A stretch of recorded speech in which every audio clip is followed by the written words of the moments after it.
Bonjour à tous, je m'appelle Alicia Inosova, je serai votre présentatrice aujourd'hui. On va parler des campagnes LinkedIn Ads pour un éditeur logiciel et de services numériques. On va patienter juste quelques instants encore que tout le monde puisse se connecter. Et en attendant, est-ce que vous pouvez me répondre par le biais de questions si vous m'entendez bien? Je ne vais pas mettre en place la caméra parce que le webinaire va surtout en mode de présentation de LinkedIn, mais est-ce que vous m'entendez bien? Dites-moi, OK, parfait, super. En attendant que tout le monde se connecte, je vous invite à répondre à des questions de sondage. Vous voyez le sondage, vous avez 2 questions, et vous allez les trouver dans l'onglet sondage. Ce qui m'intéresse, c'est est-ce que vous voyez déjà les posts sponsorisés dans votre flux LinkedIn? Et si vous les voyez, est-ce que vous trouvez ça intrusif, dérangeant ou, ça vous empêche pas du tout votre navigation sur le réseau? Voilà, donc ça sera intéressant de voir votre avis sur le sujet parce qu'on est aussi concerné. À chaque fois quand on va sur LinkedIn, on voit complètement toutes ces annonces et on voit différentes annonces également. Et après, la question suivante, c'est est-ce que vous avez déjà lancé les campagnes publicitaires sur LinkedIn? Voilà, donc c'est 2 choses pour que je puisse voir à peu près quelle est l'audience aujourd'hui au niveau de maturité sur LinkedIn Ads. Alors parfait, donc j'ai les premiers résultats. Donc il y a 80 de personnes qui voient les annonces, mais ça ne les dérange pas, donc très bien. Il y a 10 qui voient les annonces et ils trouvent les annonces intrusives et il y a également 10 qui ne voient pas les annonces. Parfait. Et concernant le lancement des annonces ou pas, est-ce que vous avez déjà lancé les campagnes publicitaires? Donc 67 qui disent que non et 33 ils ont déjà lancé les campagnes. Bon, bah, parfait. Donc je vois qu'il y a quand même la majorité, parmi vous n'ont pas lancé des campagnes. Donc c'est très bien parce que comme ça, le webinaire sera encore plus utile pour vous. Bon, je vois qu'on est assez nombreux et ce que je vais faire, je vais partager mon écran et on va tout de suite aller dans l'interface de LinkedIn et je vous invite aussi tout au long de ce webinaire, poser vos questions dans l'onglet questions et comme ça, à la fin, on va y répondre. Alors, donc, normalement, vous voyez mon écran. Encore une fois, une petite vérification. Est-ce que vous le voyez bien? Je suis connectée sur mon compte LinkedIn. Je vérifie juste ça. Si vous pouvez me répondre. OK, super. Merci beaucoup. Alors, on va démarrer notre webinaire. Comme il y en a quand même la plupart parmi vous qui ont dit que vous voyez ces annonces, je vais juste, faire un petit récapitulatif sur les annonces qui existent et sur les annonces qui sont le plus utilisées aujourd'hui parce que, ils fonctionnent le mieux, hein, les statistiques sont plus performantes. Donc c'est quoi? Je navigue sur mon profil LinkedIn et je tombe sur des posts sponsorisés. Voilà, par exemple, de la part de Critizer. Là, c'est quoi? C'est un cas client. Un cas client que je peux télécharger. Donc là, l'idée, c'est qu'en cliquant sur cette annonce, je vais arriver sur le site de l'entreprise. C'est toujours l'entreprise qui communique et je vais pouvoir télécharger le document. OK, on va ça c'est vraiment le classique, ça c'est l'annonce classique par laquelle je vous conseille aussi de commencer votre chemin sur LinkedIn Ads. Parce que c'est très facile à comprendre, très facile à créer. Il suffit juste d'avoir un visuel qui n'est pas très complexe et diriger sur le site, sur votre site. Ce qui est intéressant au niveau de ces annonces, c'est que vous avez une petite introduction. Là, par contre, ce qui manque par rapport à cette annonce, ce qui manque, d'après mon point de vue, il marque des hashtags, il marque des emojis pour, encore une fois, attirer l'attention de l'internaute par rapport à tous ces posts, tout ce flux qui est riche quand même en images, en vidéos et cetera, parmi le payant, parmi le naturel gratuit. C'est pour ça, quand on met des hashtags, quand on met des emojis, parce que c'est quelque chose qui fonctionne et qui est accepté, bien sûr, quand on n'en abuse pas, ça peut attirer l'attention. On verra ça tout à l'heure en pratique. Mais là, quand je vais cliquer, donc l'annonceur va payer. Par contre, si je vais cliquer sur les boutons, sociaux, j'aime, je commente, je partage, là non, là l'annonceur ne va pas payer. Donc ça, c'est aussi un avantage de ces campagnes publicitaires. On paie vraiment que le clic sur l'annonce. Tout ce qui est social, c'est gratuit. Encore une bonne nouvelle, on va dire, quand je partage cette annonce avec mon réseau ne fait pas partie de la cible, de cet annonceur. Qu'est-ce qui se passe? Si quelqu'un de mon réseau va cliquer encore une fois sur cette annonce, l'annonceur ne va pas payer. En fait, l'annonceur, il paye vraiment que pour sa première cible, que pour la cible qu'il a identifiée. Si moi, je partage cette nouvelle et puis quelqu'un de mon réseau va repartager cette nouvelle, ce post, l'annonceur ne va pas payer. Donc ça, c'est aussi un avantage. Maintenant, on va continuer, on va descendre un peu plus bas pour voir est-ce qu'on voit un autre type de publicité. Voilà, par exemple, celle-là, encore une fois, ça ressemble à la première, c'est un post sponsorisé classique. On a utilisé un petit emoji, mais on n'a pas de hashtag. C'est-à-dire, parmi la multitude de posts, il n'y a pas beaucoup de choses qui font remarquer cette annonce, si ce n'est bien sûr l'image qui est assez flashy et effectivement, l'œil est attiré par cette image. Là, qu'est-ce qui se passe? Encore une fois, je vais cliquer, je vais arriver sur le site de l'annonceur. Moi, je veux trouver quelques annonces qui pourraient être un peu plus qui pourraient sortir un petit peu du lot. Vous allez voir, donc il y en a beaucoup. Celle-là aussi, donc pareil, c'est une petite image, donc ça ressemble aux autres. On va pas s'arrêter là-dessus. On va chercher une petite annonce un peu plus intéressante. Voilà. Par exemple, celle-là. Là, encore une fois, on a un petit descriptif et après, on a le carrousel d'images. Oui, donc c'est-à-dire j'ai 3, 4, voilà, j'ai 4 images. Donc, c'est-à-dire pour préparer ce type d'annonce, il faut déjà préparer les visuels qui correspondent à la taille nécessaire pour lancer ce carrousel. Et dans chaque carrousel, j'ai un message qui renvoie toujours sur la même page. Mais voilà, je peux multiplier mes messages, je peux mettre en avant des accroches si j'en ai plusieurs. Et encore une fois, je peux aimer, commenter, partager. Et ça va être gratuit pour l'annonceur. On va encore chercher une autre, si jamais je tombe sur une petite vidéo. Non, c'est pas la vidéo. Par contre, là, c'est intéressant. Voilà, c'est ce que je voulais vous montrer aussi. Là, vous voyez, LVMH, il fait une annonce qui ressemble à ces premières qu'on a vues. Donc, c'est-à-dire, c'est juste un visuel. Et là, qu'est-ce que je vois? Je vois un appel à l'action. Si je vais cliquer sur cet appel à l'action, on va voir qu'est-ce qui va se passer. Est-ce que j'arrive sur le site de... Oui, non, c'est pas vraiment ce que je voulais montrer. En fait, là aussi, on est dirigé sur le site de l'annonceur. Moi, je cherchais plutôt une annonce en cliquant sur laquelle on reste sur le profil de LinkedIn.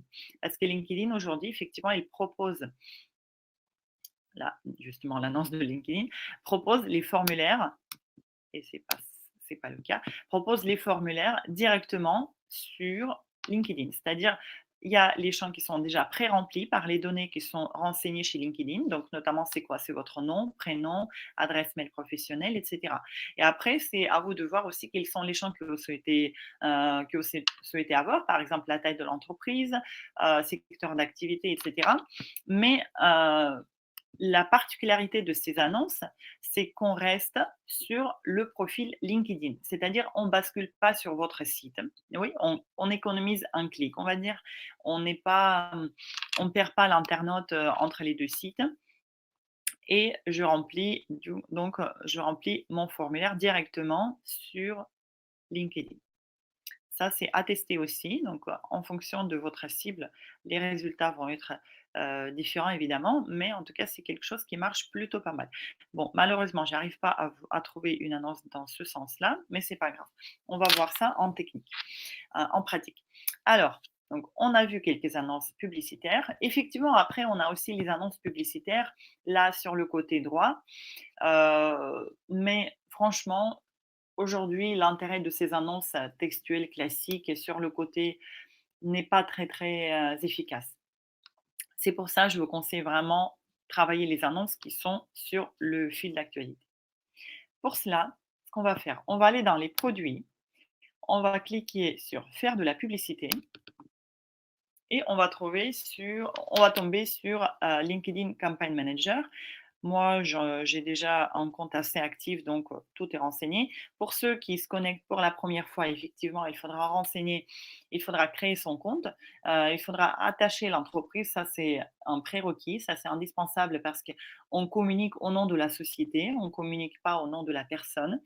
Donc il faudra attacher votre compte à votre société et effectivement, il faudra renseigner les données de facturation, la carte bancaire et cetera et ça fonctionne par des prélèvements. Une fois vous avez créé votre compte, vous avez rattaché votre entreprise à ce compte-là, donc vous allez pouvoir lancer votre toute première campagne. Moi, encore une fois, dans mon cas, donc c'est assez, complexe déjà, avec beaucoup d'historique, mais dans votre cas, qu'est-ce que vous faites? Vous créez une campagne. Vous créez votre toute première campagne, où vous allez avoir votre compte là. Heu, Vous donnez le nom à votre campagne ou vous choisissez déjà, si ce n'est pas la première fois, les groupes d'annonces que vous allez créer. Par exemple, si vous faites une campagne LinkedIn pour mettre en avant votre webinar et vous avez déjà créé un groupe d'annonces webinar où vous faites la promo de vos formations, donc vous choisissez quelque chose où vous créez un nouveau groupe d'annonces. Comme ça va être plus facile de retrouver après les statistiques, les résultats de vos campagnes. Et bien sûr, le nom de campagne. Donc là, je vais mettre test webinar 602 et on commence. Donc là, vous voyez, on a plusieurs étapes. On a d'abord la sélection des objectifs, après la sélection des audiences, format publicitaire, diffusion, budget et suivi des conversions. Dans la première étape, la première chose, c'est l'objectif. Vous voyez qu'aujourd'hui, LinkedIn propose 3 types d'objectifs.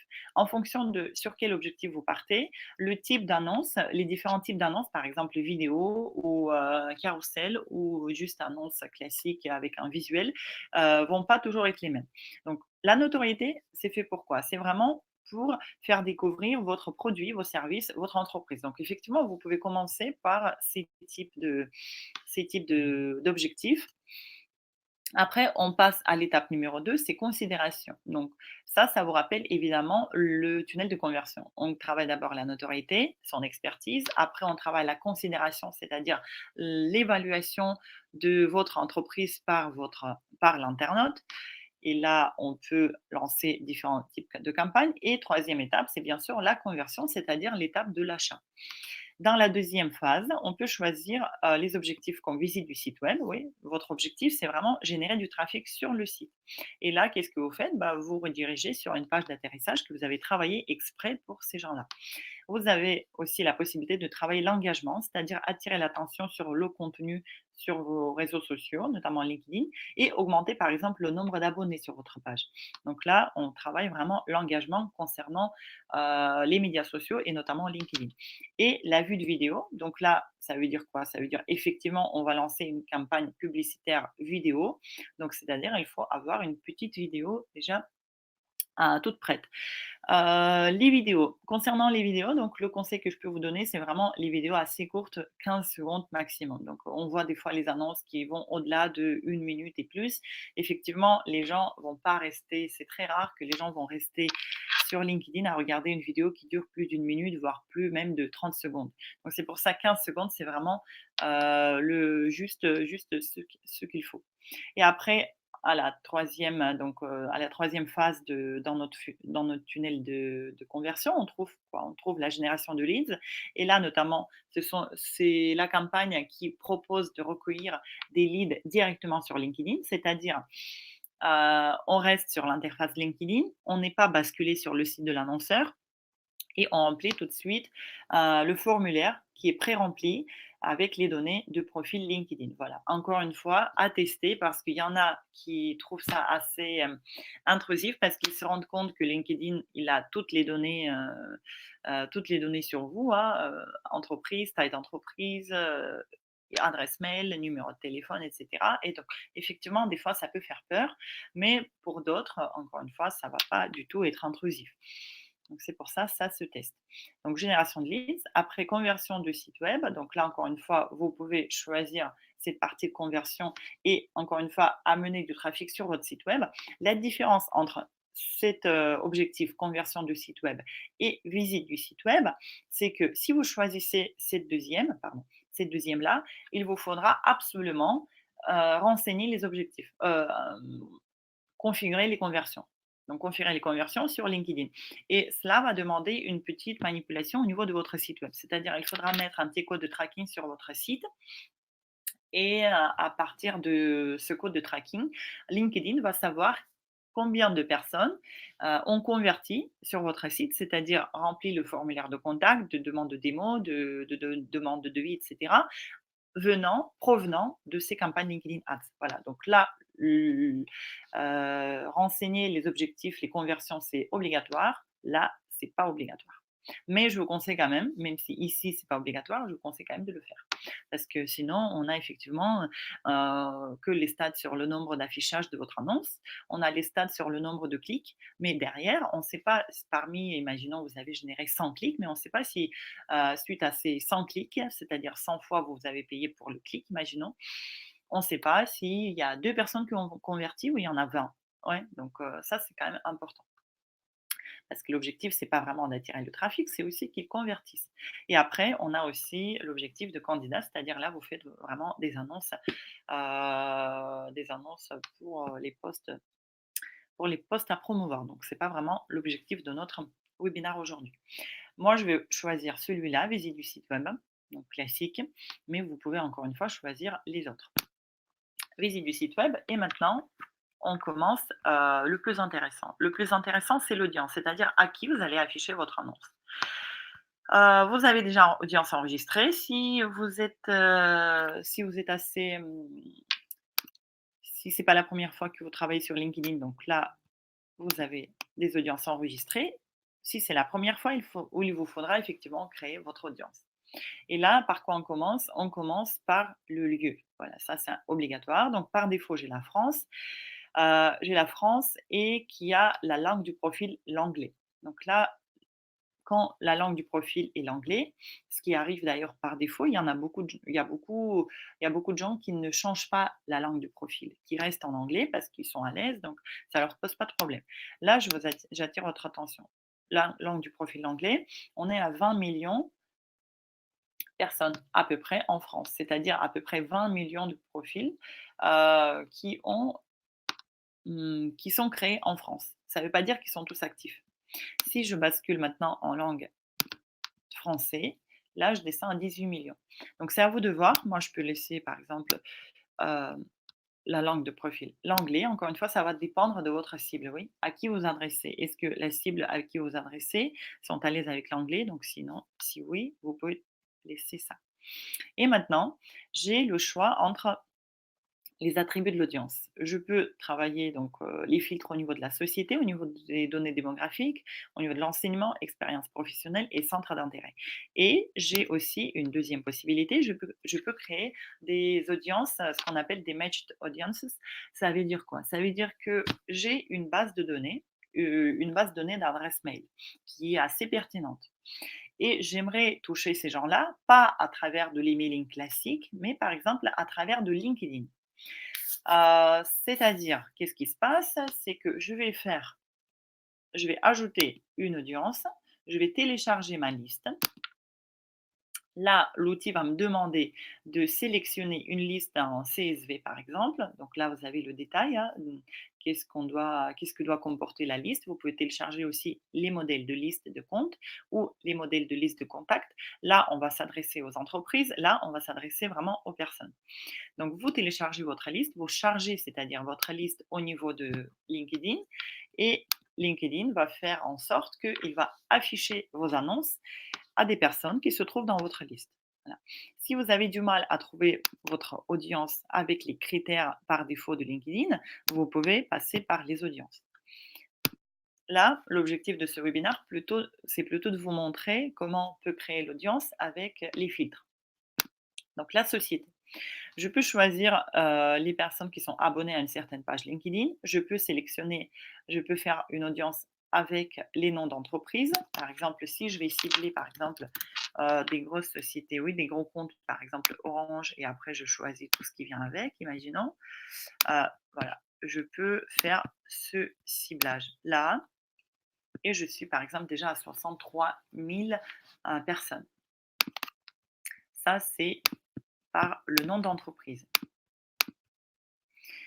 Maintenant, on peut aussi On peut aussi travailler le secteur d'activité de l'entreprise, oui. Par exemple, dans notre cas, quand on cible les éditeurs logiciels, il y a vraiment un secteur qui s'appelle logiciel informatique. Si par exemple Mmh, on cible un autre type d'entreprise. Donc, il suffit juste de taper les mots-clés ou sinon choisir parmi ce qui est proposé là. Vous voyez, donc vous avez secteur d'activité et après vous pouvez choisir agriculture, vous pouvez choisir biens de consommation, commerce de détail, etc. Donc là, c'est à vous de choisir. Et si je choisis par exemple le design, je vais être à peu près à 150 000 personnes. Après ce choix-là, au niveau de la société, je peux aussi mettre un filtre supplémentaire. Oui, donc il y a les notions de ou et. Donc là, justement, je reste dans ce secteur-là, architecture et urbanisme, et je vais ajouter un filtre, donc c'est-à-dire et. Et maintenant, je vais choisir par exemple le poste. Pour choisir le poste, on peut aller dans expérience professionnelle, on a fonction, on a poste, on a compétence, on a année d'expérience, etc. Donc là aussi, vous pouvez choisir pas mal de choses. Donc fonction ou poste, c'est à vous de voir qu'est-ce que vous choisissez. Et là, par exemple, je vais soit chercher, soit encore une fois faire des recherches moi-même. Par exemple, en marketing. Et là, vous voyez, j'ai 790 personnes. Ces personnes-là, ils travaillent dans le secteur de marketing chez des sociétés qui travaillent dans le secteur de l'urbanisme et agriculture et pardon, architecture, etc. Si je choisis pas marketing, par exemple médias et communication, donc je vais avoir un autre nombre de personnes, etc. Donc c'est comme ça, vous pouvez aussi cumuler par exemple marketing et médias et vous êtes à peu près à 3600. Donc c'est comme ça qu'on travaille, c'est-à-dire vous pouvez vraiment affiner votre secteur assez, vous pouvez aller vraiment assez loin. C'est pas tout. On peut rajouter encore un filtre à celui-là et par exemple, travailler la taille de la société. Oui, donc imaginons que je veux travailler qu'avec les grosses sociétés, en commençant par 200 entreprises. Ce qui est intéressant, vous voyez, donc si je choisis que cette tranche d'entreprise, LinkedIn me dit que l'audience est trop limitée. Trop limitée, ça veut dire que ce n'est pas assez pour lancer une campagne. Pour lancer une campagne, il faut plus de 300 personnes. Par contre, si je continue à choisir la taille. Donc là, je tombe à peu près à voilà, 480 personnes. Et là, qu'est-ce qu'on a ciblé? On a ciblé justement le secteur architecture, urbanisme, fonction médias et communication et marketing et taille de l'entreprise. Voilà. Donc, vous voyez, on peut aller vraiment très loin dans le ciblage. Donc, je vais m'arrêter sur ce ciblage-là pour gagner du temps, mais je vous montre juste le reste, qu'est-ce qui existe encore. Donc, au niveau de données démographiques, on peut choisir le sexe du membre ou âge du membre. On peut choisir les diplômes, les domaines d'études, l'école du membre. On peut choisir voilà, fonction, compétences, année d'expérience, niveau hiérarchique, etc. Et dans centre d'intérêt et persona, on peut choisir aussi centre d'intérêt, oui, par exemple, donc, par un certain centre d'intérêt ou groupe du membre. Là, groupe du membre, ça peut être vraiment intéressant parce que si je choisis groupe du membre et je vais me mettre, par exemple, je choisis donc vraiment ce qui me vient à la tête, par exemple le graphisme. Donc là, je sélectionne ce centre d'intérêt. Effectivement, je suis et ici, donc ça ne va pas. Mais si, imaginons que tout ce ciblage n'est pas en place et je choisis cibler les gens qui se trouvent dans ce groupe-là. Ça veut dire quoi? Ça veut dire que ces gens-là vont voir mon annonce, pas dans le groupe évidemment, mais dans leur fil d'actualité. Voilà, donc quand les gens vont naviguer sur LinkedIn, vont aller sur leur profil, vont voir votre annonce. Et vous allez savoir et vous savez exactement que vous ciblez que les gens qui sont intéressés par ce groupe-là. Donc ça peut être assez intéressant aussi. Donc, mais bon, là, je ne vais pas travailler le groupe. On va s'arrêter à ça. Secteur d'activité, fonction et taille de l'entreprise. On est à plus de 300, donc 480. On peut lancer cette campagne. On va plus loin. Vous allez voir les cases qui sont cochées par défaut. Par exemple, activer l'expansion de l'audience. Moi, je vous conseille de les décocher parce que comme ça, vous êtes sûr que votre annonce va être affichée qu'à ces gens-là que vous avez sélectionnés vous-même, oui, par ces plusieurs critères. Parce que sinon, LinkedIn va trouver les entreprises, les personnes qui sont similaires, qui peuvent se ressembler avec les profils que vous avez ciblés et ces gens-là vont aussi voir vos annonces. Ils peuvent cliquer, ils peuvent générer des impressions, mais des fois, ça arrive que c'est pas très pertinent. Donc moi, je décoche dans mon cas et maintenant, je choisis le format publicitaire. Le format publicitaire pour l'objectif visite du site web sont suivants, les formats publicitaires. Je peux choisir une annonce avec l'image classique, hein, celle qu'on a vue la plupart du temps. On peut faire le carrousel d'images, une vidéo, annonce textuelle que je vous déconseille parce que effectivement aujourd'hui ça marche pas du tout. Spotlight ad et message ad. Donc ça arrive directement dans votre messagerie LinkedIn. Pour faire le test, oui, pour faire la démo, je vais partir sur l'annonce qui est, on va dire, la plus simple. Sur celle-là. Et maintenant, je vais travailler l'emplacement. Donc là, vous voyez, LinkedIn a encore coché une case que je vais décocher. Ça veut dire quoi? Ça veut dire que LinkedIn, quand la case est cochée, LinkedIn va afficher votre annonce pas que sur LinkedIn, mais aussi sur les sites partenaires. Les sites partenaires de LinkedIn, donc LinkedIn Audience Network. Et franchement, on ne sait pas sur quel site exactement ça va être affiché. On n'a pas vraiment de détails. Donc LinkedIn n'est pas assez transparent comme par exemple Google Ads actuellement par rapport à ces choses-là. Et franchement, je conseille de le désactiver parce qu'on est sûr que dans ce cas-là, l'annonce va être affichée que sur le profil de LinkedIn. Maintenant, on arrive au choix du budget et de la programmation. Là, vous avez le choix entre fixer un budget quotidien et fixer un budget quotidien et total. Je vous conseille de choisir et total. Comme ça, vous êtes sûr qu'une fois vous avez atteint vos 200 euros consacrés à cette campagne, la campagne ne va plus être active. Parce que des fois, on a oublié de désactiver, effectivement, donc ça peut poser des problèmes. On va rester sur les budgets de 150 euros. Juste, je vais vous montrer. Si on met les budgets moindre, moins de 10 euros, ça ne va pas marcher. Voilà, donc par jour, on est obligé de mettre 10 euros minimum. Ça ne veut pas dire que chaque jour, on va dépenser 10 euros. Ça veut dire que c'est le minimum. Si aujourd'hui, vous avez un clic, vous allez payer, imaginons, 3 euros. Et demain, vous avez 10 clics, vous allez payer 30 euros. D'accord? Donc, si vous choisissez, bien sûr, le taux de clic, si vous choisissez le coût par clic, pardon. On va laisser ces données-là, 25 euros par jour, 250 euros ça veut dire donc on va lancer la campagne pour 10 jours à peu près. Et je vous conseille aussi de fixer une date de début et une date de fin. Encore une fois, pour ne pas oublier, pour que la campagne s'arrête quand il le faut. Imaginons donc là, je mets 10 jours jusqu'au 16 février. Je vais choisir demain, voilà, du 7, imaginons, au de lundi 10 au 20. Voilà, donc vous avez choisi votre campagne et maintenant vous choisissez le type d'enchère. Le type d'enchère, c'est vraiment quelque chose de primordial hein, pour le choix, pour le bon lancement de campagne. Vous avez une enchère automatique, enchère au coût par clic amélioré. Donc CPC, c'est le coût par clic. Vous payez à chaque fois que l'internaute a cliqué sur votre annonce. Et vous avez aussi l'enchère au CPM maximal, c'est-à-dire coût par 1000 impressions. Vous n'allez pas payer au clic, mais vous allez payer par le nombre de 1000 impressions. Si votre annonce a généré 9000 impressions, vous allez payer le montant. Souvent, les 1000 impressions, c'est assez cher, donc c'est entre 30 et 50, voire plus. Imaginons si vous payez pour 9000 impressions, donc il faut faire 9 fois 50. On va voir tout à l'heure les prix. Les prix varient en fonction de votre audience, évidemment. Si vous avez ciblé la catégorie socio-professionnelle plus plus, évidemment, vous allez payer plus cher. Oui, si vous avez ciblé que des cadres, vous allez payer plus cher pour cette cible-là parce que cette cible est pas mal prisée par beaucoup de sociétés. Et là, qu'est-ce qui se passe? Vous rentrez en concurrence avec d'autres, pas vraiment avec vos concurrents directs, mais vous rentrez en concurrence avec d'autres sociétés qui ont ciblé qui ont mis en place les mêmes filtres, qui ont ciblé les mêmes fonctions, les mêmes tailles d'entreprise, etc., etc. Et vous allez justement euh, vous mettre en concurrence par rapport à la place, par rapport à la position de l'annonce. Tout à l'heure, on a vu en première position, donc il y avait une certaine annonce, après en deuxième, une autre, en troisième, une autre, etc.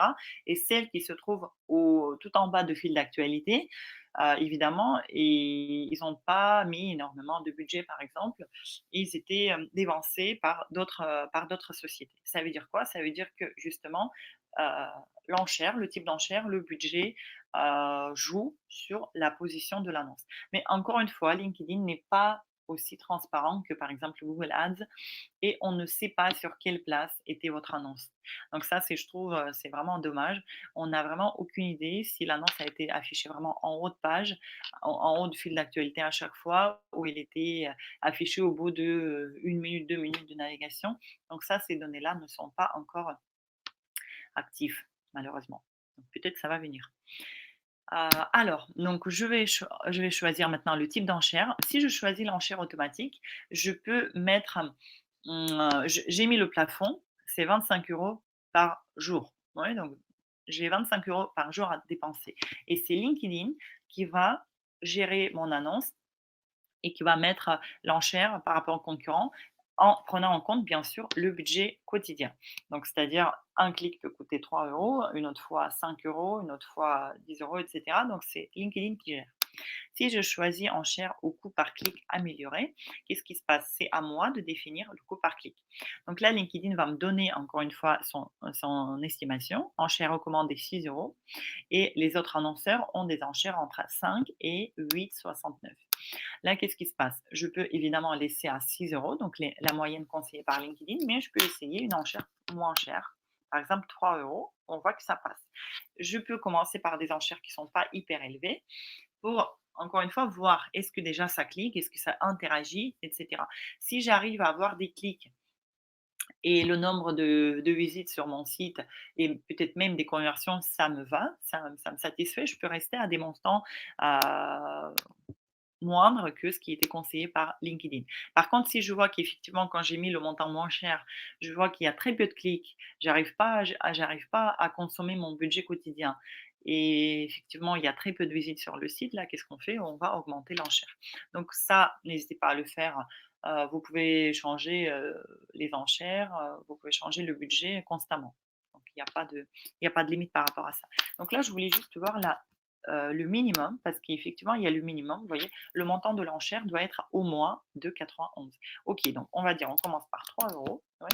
On est novice, on va dire sur LinkedIn, on ne sait pas utiliser encore très bien. On commence par les montants qui sont moins chers et petit à petit, on va pouvoir les augmenter. On a mis 3 € et maintenant, on va, voilà, lorsque vous êtes débité par clic d'URL de page de destination. Donc là, maintenant, ils ont mis un petit détail. Là, qu'est-ce que j'ai? Encore une fois, une case cochée, optimiser mon enchère pour avoir plus de résultats. Le système LinkedIn ajustera votre enchère pour optimiser les visites et les actions sur votre site web. Vous pouvez laisser ça parce que justement, quand l'outil propose d'optimiser, l'enchère pour avoir meilleur nombre de clics et de conversions, effectivement, vous pouvez le faire parce que comme ça, ce qu'il va faire, il va essayer d'afficher votre annonce à peu près il va déjà établir à quel moment de la journée, par exemple, à quel profil votre annonce fonctionne le mieux et va essayer de l'optimiser de telle façon, de devancer les concurrents de telle façon pour qu'encore une fois, vous ayez un peu plus de clics, plus de conversions. Donc ça, cette case, je la laisse cocher. Et maintenant, on arrive vers le suivi des conversions. Donc ça, c'est facultatif. Encore une fois, pourquoi facultatif? Parce que tout en haut, on a choisi l'objectif visite du site web. Et là, la configuration des conversions n'était pas obligatoire. Si vous avez choisi, l'objectif de conversion, là, c'est obligatoire à faire. Je vais vous en parler quand même parce qu'effectivement, c'est super important. C'est très dommage si vous lancez votre campagne, au final, vous avez que les stats sur le nombre d'impressions et le nombre de clics sans vraiment savoir au final combien de personnes ont rempli le formulaire, ont demandé, d'être appelées, ont chatté et cetera. Donc là, qu'est-ce qu'on fait? On va, ajouter des conversions, mais il y a une étape préparatoire à ça. Donc, je vais cliquer sur ajouter des conversions et je voyais, il y a déjà les conversions que j'ai renseignées auparavant ou je peux en créer une nouvelle. Mais avant de créer une nouvelle conversion, vous voyez, il y a une notion de signal. Un dernier signal reçu, il y a 22 heures, il y a 22 heures, etc., etc. Donc, ça veut dire quoi? Ça veut dire que j'ai déposé un petit code de tracking sur mon site pour que LinkedIn puisse recevoir le signal de la part de mon site web pour trouver ce petit code de tracking. Ce qu'il faut faire. Je vais essayer de pas tout casser. secondes. Je vais ouvrir une page à côté parce qu'il y a le risque que je vais tout perdre et ça va être dommage.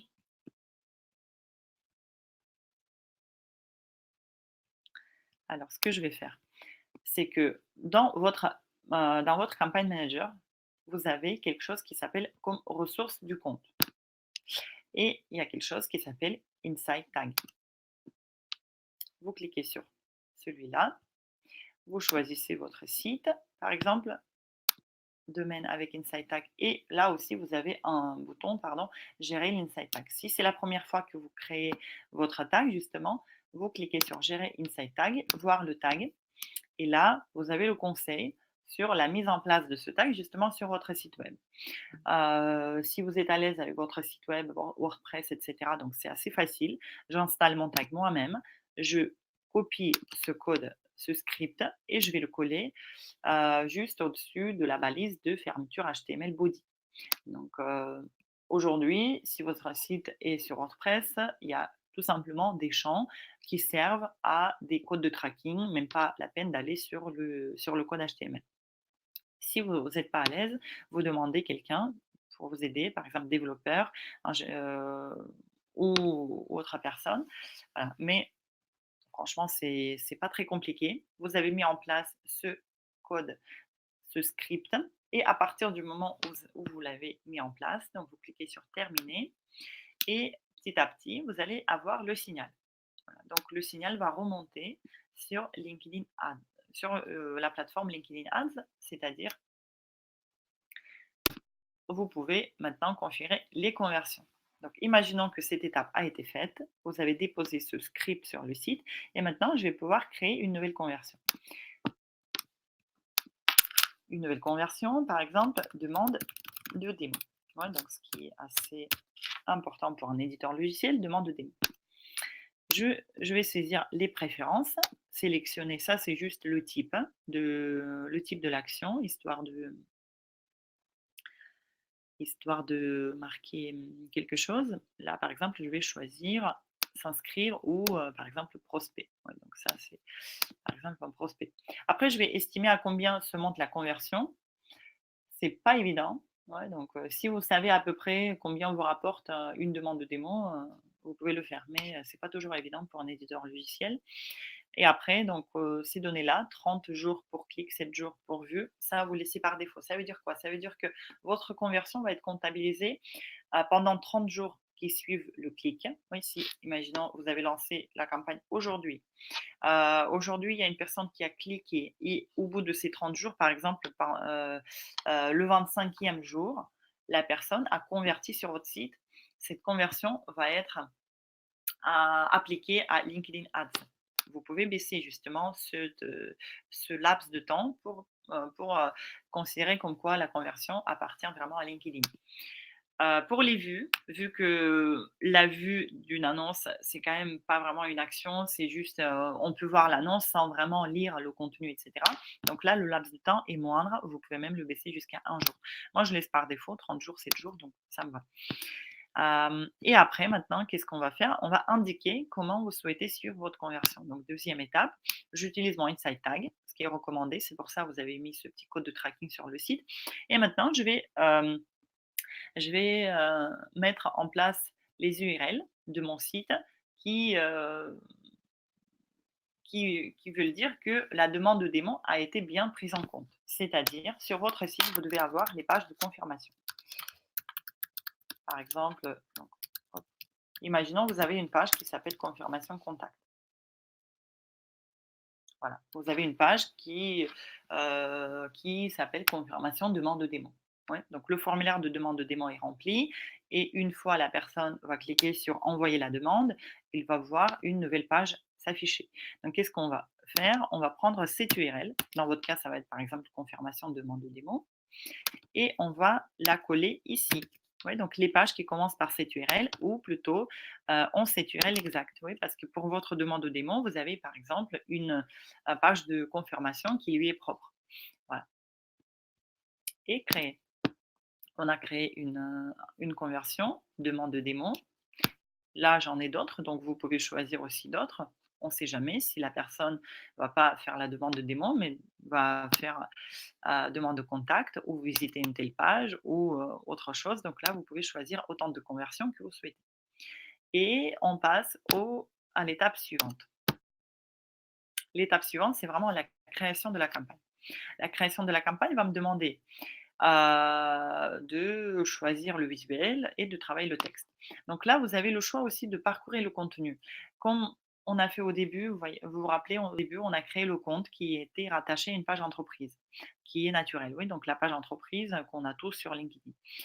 On peut effectivement parcourir le contenu qui a été publié sur cette page entreprise et promouvoir un contenu qui a été déjà publié de façon naturelle. Mais franchement, je l'utilise jamais parce que l'idée là, c'est de travailler un post promotionnel, un post sponsorisé avec quelques engagements. Donc, c'est pour ça que je vous propose plutôt de créer une nouvelle publicité. Là, on va faire encore une fois une publicité de test, par exemple le test 0602 et le texte d'introduction. Moi, je ne vais pas perdre le temps parce que le temps passe vite. Ce qu'on va faire, c'est que je vais juste prendre une annonce qui existe déjà et je vais montrer en fait comment il pourrait être affiché autrement.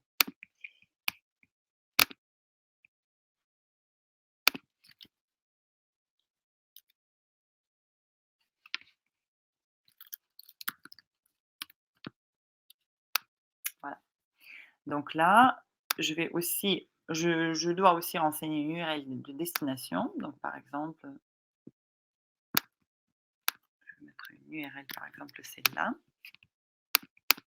Ça, c'est l'URL de destination. Suite à cette URL, donc je vais avoir un petit prévisuel et très souvent donc le prévisuel n'est pas très beau, donc je vais charger une image que j'ai téléchargée tout à l'heure.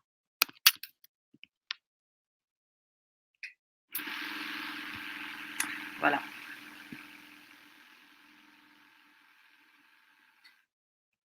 Ici, qu'est-ce que j'ai? J'ai l'aperçu. Donc là, vous voyez, qu'est-ce que j'ai fait? J'ai juste copié l'annonce qu'on a vue là. Donc, qu'est-ce que je peux modifier dans cette annonce? Vous voyez, comment faire en sorte pour qu'il saute aux yeux? Évidemment, je peux utiliser les emojis. Ouais, donc, par exemple, sur Mac, c'est très simple. Le clic droit, emoji symbole. Et là, vous cherchez ce qu'il vous faut par rapport à votre annonce. Tout classique. Après, vous pouvez aussi utiliser, par exemple, les hashtags. Ouais, e-réputation. Là, effectivement, il a mis hashtag que sur i. On pourrait faire quelque chose comme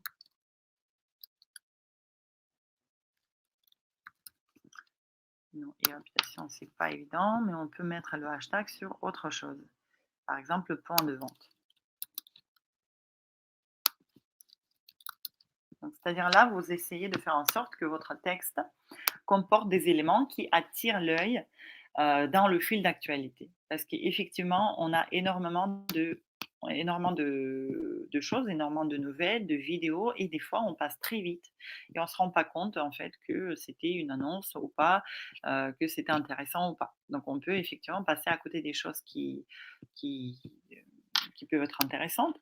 Donc, pour éviter cela, n'hésitez pas à utiliser des hashtags, n'hésitez pas à utiliser des emojis, etc.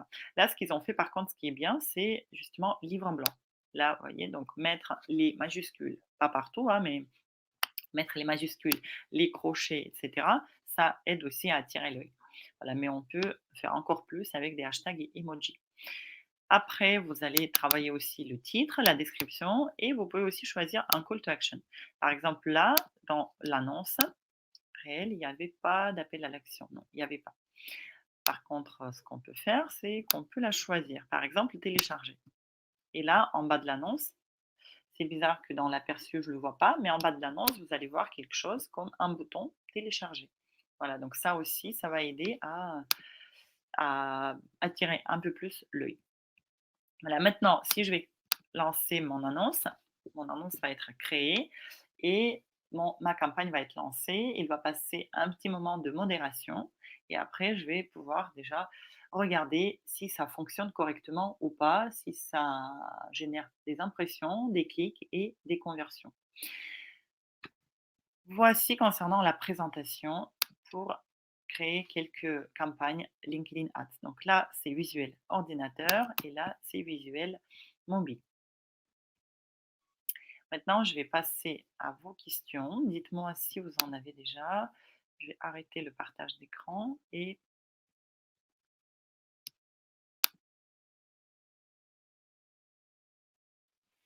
donc je suis à vos questions.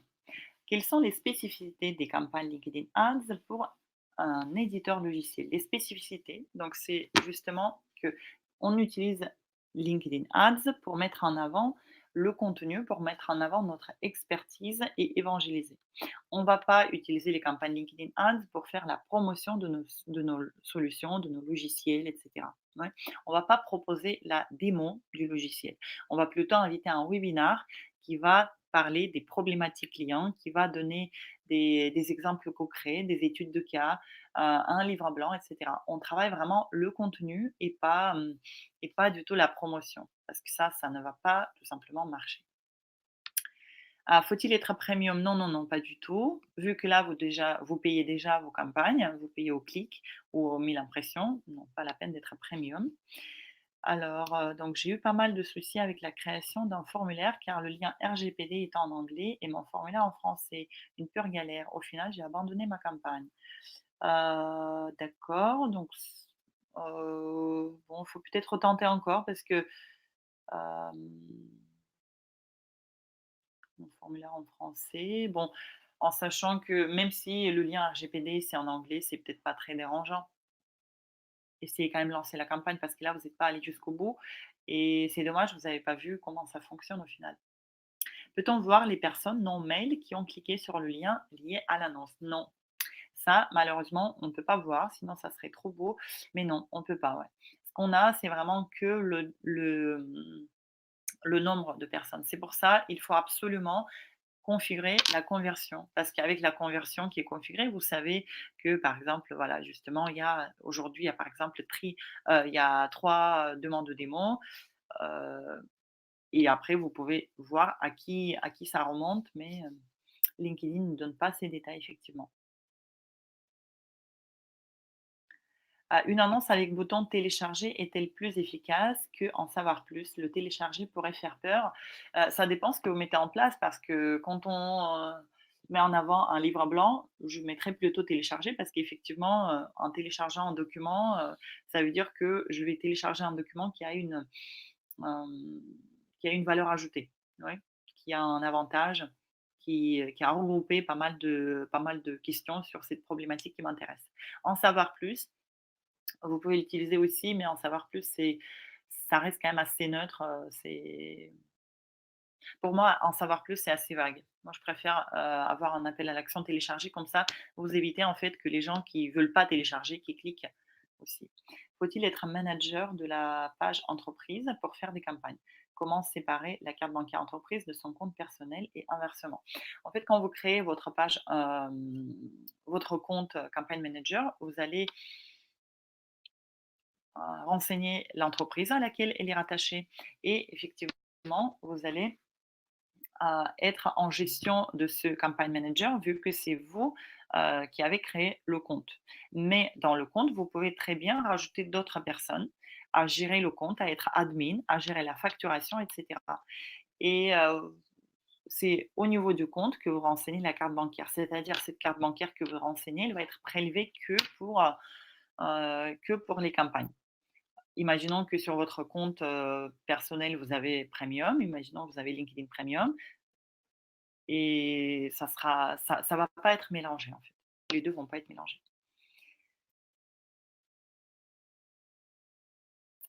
Pour faire un test AB sur un type d'annonce pour une cible précise, faut-il se limiter dans le nombre d'annonces à tester? Quelle stratégie AB testing? Pour stratégie AB testing, il vous faudra c'est pas très évident sur LinkedIn parce qu'effectivement on peut pas lancer des campagnes AB testing, c'est pas prévu par, LinkedIn. Mais dans ce cas-là, il faut prendre 2 périodes identiques, c'est-à-dire, oui, pas prendre une période creuse et une période, une période assez, assez forte. Il faut prendre 2 périodes de temps qui se ressemblent et tester, par exemple, sur la même audience, tester différents types de campagnes. Mais donc ça sera quand même 2 campagnes séparées, 2 campagnes différentes que vous allez lancer vous-même. Aujourd'hui, LinkedIn ne propose pas les campagnes A/B testing, malheureusement. Et là, vous dites: «Faut-il se limiter dans le nombre d'annonces à tester?» Regardez ce qui se fait dans votre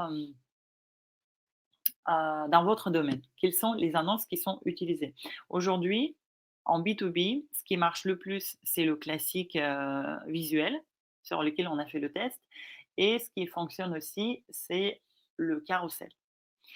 Il n'y a pas beaucoup de vidéos. Les vidéos touchent souvent plutôt le secteur de luxe, de voitures, d'automobiles, et cetera. À voir qu'est-ce qui peut être utilisé chez vous, mais voilà, vous pouvez déjà tester le carrousel et le visuel classique. Peut-on programmer une campagne? Oui, tout à fait. Vous pouvez la programmer. Imaginons que, c'est ce que j'ai fait tout à l'heure, j'ai défini la date de début 10 février et la date de fin 20 février. Par contre, vous ne pouvez pas éviter, samedi, dimanche. Mais bon, c'est pas grave, hein, si les gens, naviguent, sur LinkedIn samedi, dimanche, ils vont cliquer samedi, dimanche, c'est pas du tout dérangeant, au contraire. Quel est le taux de conversion type, qu'on peut espérer obtenir via ces campagnes dans le domaine de l'édition de logiciels? Le taux de conversion va pas au-delà de 2, voilà. Donc c'est entre un et 1,5-2. Donc c'est mais toujours ça dépend quand même énormément de ce que vous mettez en avant.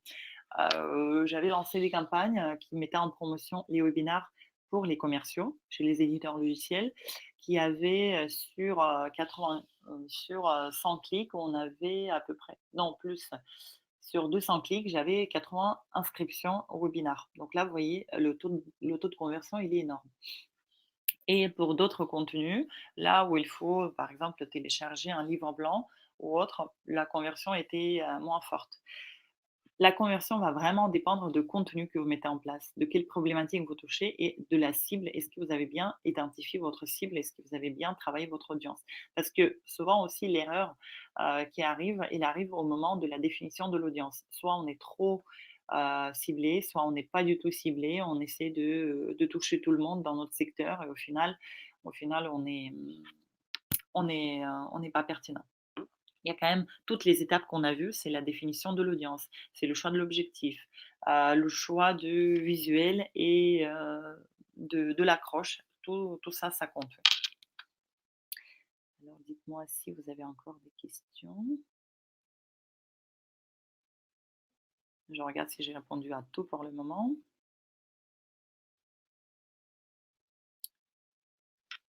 Oui, j'ai répondu à toutes les questions.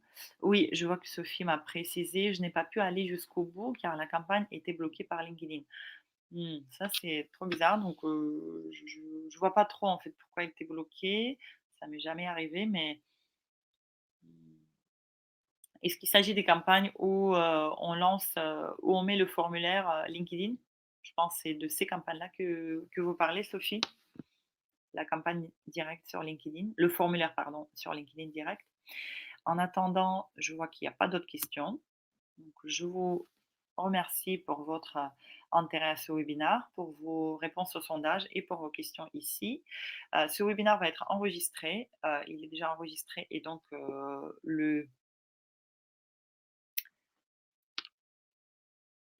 vous allez pouvoir le revoir si vous souhaitez. Oui, voilà, j'ai eu le retour de Sophie. J'ai en cours une campagne avec un téléchargement de brochures techniques, donc produit, impression 14 000, clic 210 et CTR 1,5. Voilà, oui, donc le CTR, c'est le coût, c'est le taux de clic. Le CTR, c'est le taux de clic et effectivement sur LinkedIn, le taux de clic ne va pas être hyper, hyper élevé. Par rapport à vos campagnes, Google Ads, si vous comparez, effectivement sur Google Ads, le taux de clic minimal, c'est à peu près 5. Là, sur LinkedIn Ads, vous avez, voilà, vous commencez par 1 1,5 et cetera. Pourquoi? Parce qu'on vient sur LinkedIn, pas vraiment pour trouver, des choses. comment est votre navigation sur votre fil d'actualité? On scrolle, on regarde, on scrolle, on clique pas toujours. Donc c'est pour ça, effectivement, le taux de clic ne va pas être très élevé. C'est le comportement sur ce réseau social, c'est tout. Par contre, là, ce qu'il vous faut absolument mesurer, Sophie notamment et tout le monde, c'est les conversions. Combien de personnes sur les 210 qui ont cliqué ont converti? Oui, vous définissez qu'est-ce qu'est une conversion pour vous. Donc là, justement, téléchargement. Donc, dites-moi si vous avez, configuré le nombre de conversions, ou pas. Et aussi, un détail qui est quand même pas négligeant, est-ce que derrière, quand vous lancez vos campagnes LinkedIn Ads, est-ce que vous suivez aussi, par exemple, sur Google Analytics ou sur d'autres outils, combien de temps les gens passent sur votre site quand ils proviennent de campagnes LinkedIn Ads? Parce que là aussi, ça va vous donner l'information sur la qualité de votre audience que vous avez choisie. Parce que si les gens restent sur votre site à 10 secondes mais ils proviennent de LinkedIn Ads, vous payez pour, les clics, mais ces visites ne sont pas qualifiées. Par contre, si vous voyez que les gens restent vraiment pas mal de temps, 1 minute, voire plus, voire même encore plus, pour lire le contenu, remplir le formulaire et cetera, donc là, ça veut dire vraiment votre audience, elle est super qualifiée. Donc je vous invite aussi de regarder ça de côté analytics pour vérifier le temps passé, parce que LinkedIn ne donne pas ces infos-là. Voilà, voilà et je pense que c'est tout. Il y a plus d'autres questions. Je vous remercie pour votre participation et je vous souhaite un très bon appétit et à très bientôt. Merci beaucoup. Au revoir.